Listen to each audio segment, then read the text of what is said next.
Williams, stand-up comedian, actor, rapper, singer. Katt's comedy specials have sold out arenas across the globe, and he's been featured on networks like BET and HBO.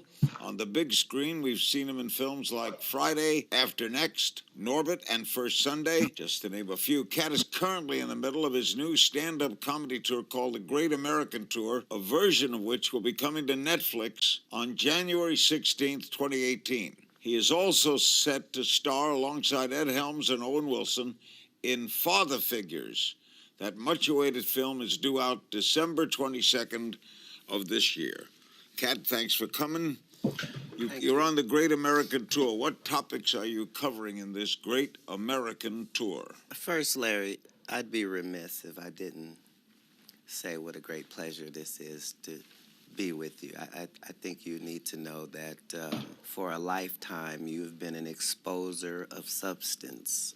And my life was not going to be complete until I got to your table, because I've spent so long trusting your opinion of people and things and situations. So, well, thank you. I'm honored.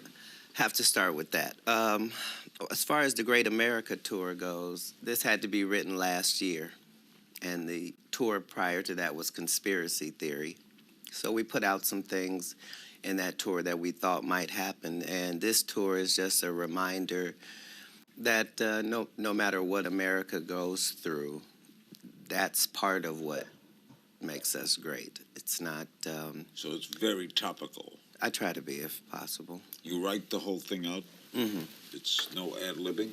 That's not true. I write it out, and then it's a constant race on the 100-city tour to get it as sharp as it can possibly be before we put it out to the masses. Is the Trump administration easy fodder for comedians? Not easier fodder.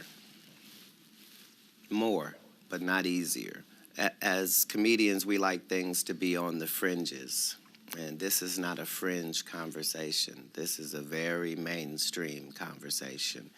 And so it... In other words, it's a parody of itself? Indeed. Indeed. So what do you parody when he's a parody? There you go. And because he understands the rules of engagement, that's why he involved himself, and that's why he was sure he would win. If you build yourself on a philosophy that most people are stupid and then you win, it's not a lot of win in that. In your act, do you run into many Trump supporters? I don't feel a different way about a Trump supporter than I do a Clinton supporter. We're all Americans. There are justifiable reasons why people voted for the guy they voted for. And there are justifiable reasons for why they didn't vote the other way.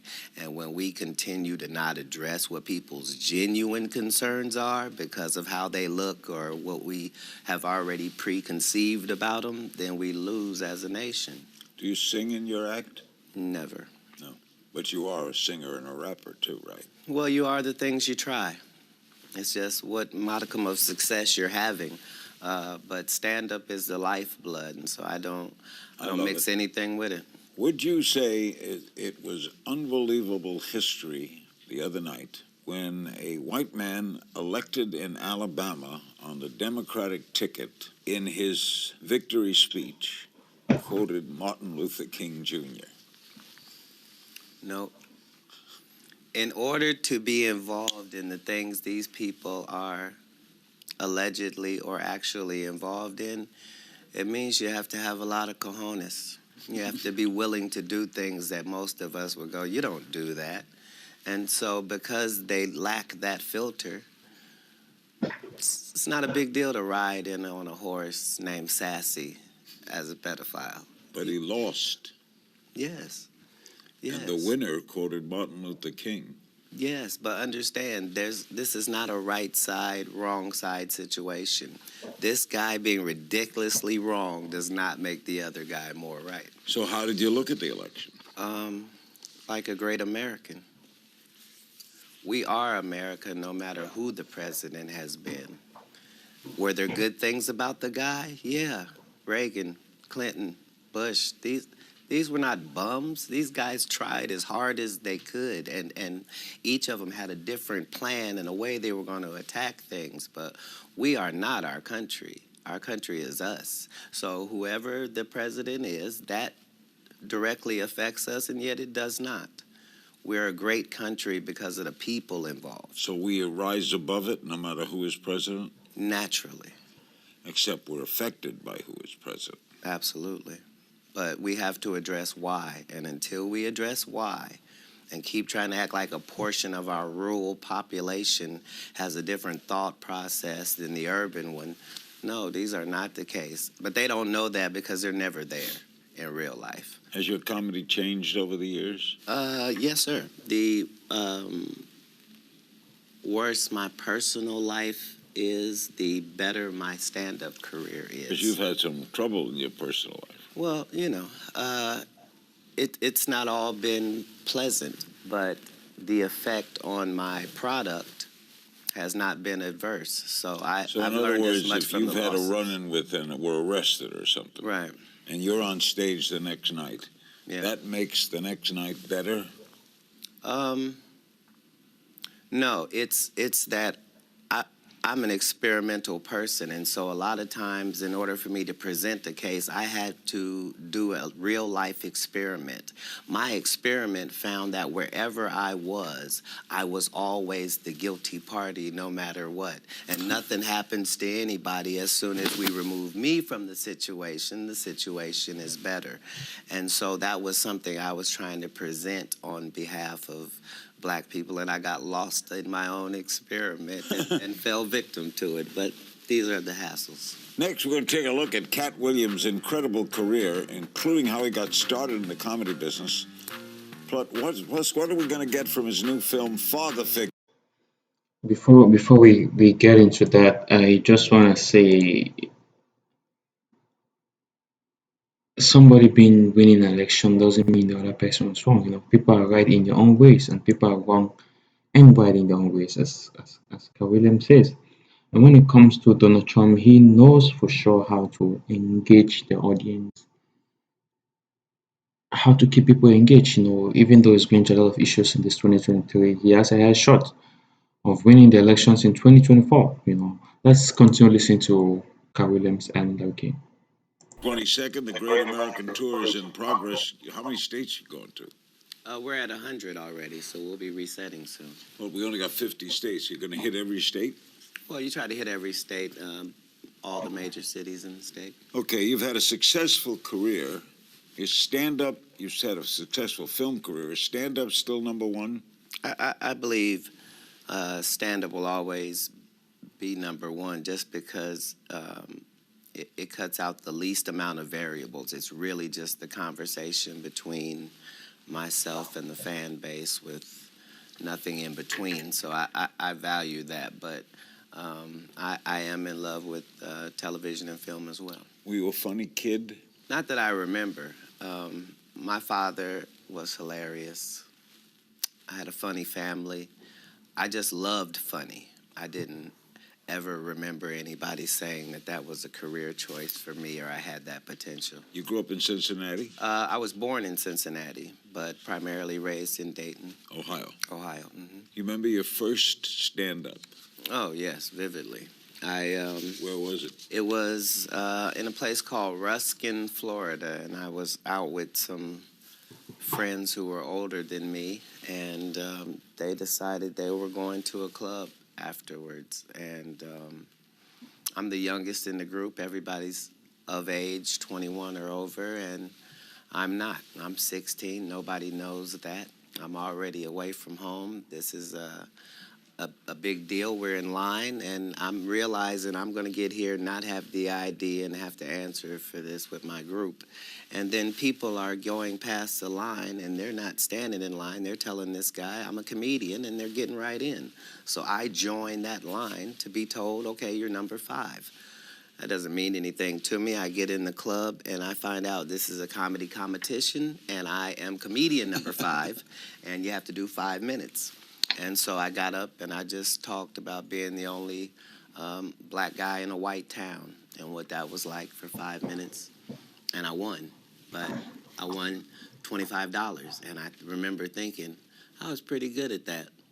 Too bad it doesn't pay anything, and I didn't do it again for 6 years. That's a great story. Your new film, Father Figures, is getting solid reviews. You play a hitchhiker? Yes. Is it a funny movie? Hilarious. The cast is You got Ed Helms and Owen Wilson. Like, you don't need anything else for a comedy. That will get the job done. The fact that there's Glenn Close and J.K. Simmons and Christopher Walken and Ving Rhames and Terry Bradshaw is overkill. Christopher Walken's enough. Yeah. Thank you. Did you have fun doing that? So much fun. A great set. Great director. Great script. It's rare when everything lines up. First film in a while, right? About 48 months. Do you like playing someone else? I appreciated the fact that I really had to be an actor on this. A lot of times as a stand-up comedian, the easiest thing to do is to bring that persona to a character, and yet on this one it was necessary to turn him all the way down to zero and then maneuver. So it was really Very good to be able funny to writing. act. Yeah, well done. You've always played comedic roles. Would you want to try and tackle a serious role? Yes, drama is always an important thing, but I'm a diehard comedy supporter. I take seriously the fact that comedy is the bastion of Hollywood, that if it were not for our genre, that it could not exist. It brings so much joy to the world. It is not to be viewed as a stepping stone. So I'd like to stay in comedy until I finally feel like I'm always doing a great job. After the break, funny fan encounters, guilty pleasures, childhood celebrity crushes, all in a game of If You Only Knew with Katt Williams. Father Figures will be out December 22nd, and I'll be there that day to see it. You know, Katt Williams never considered himself as being funny, even though he tried his first stand-up comedy. That teaches us that in life you never give up, no matter the challenges, no matter the issues that you're going through in life, you never give up. Always keep up the game, no matter what challenges and issues you're facing. He never found himself funny, but he's a big comedian. Whenever Katt Williams has a show, he fills the whole stadium, you know.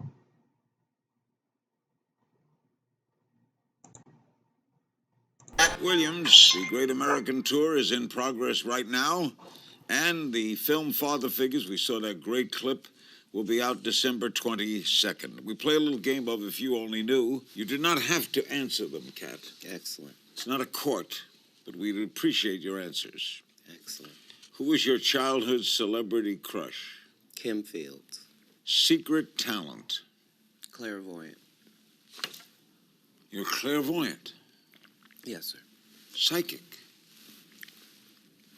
Yes, sir. Ooh. Person you'd trade places with for a day? That I would trade places with for a day? No one. No one. Weirdest job you ever had? Doing missionary work in Haiti, I was able to go to villages and teach mothers that if they would put salt in their water, their children wouldn't die from diarrhea. And so I spent a year and a half in Haiti saving babies' lives. Working for who? Working for the good cause, Larry. I mean, that was a job, though. Someone paid you? No. This was a volunteer. This was a volunteer for a nonprofit. Guilty pleasure? Silence and the love of a good woman. Biggest risk you ever took? Adopting children. How many have you adopted? 6. 6. Best compliment you ever got?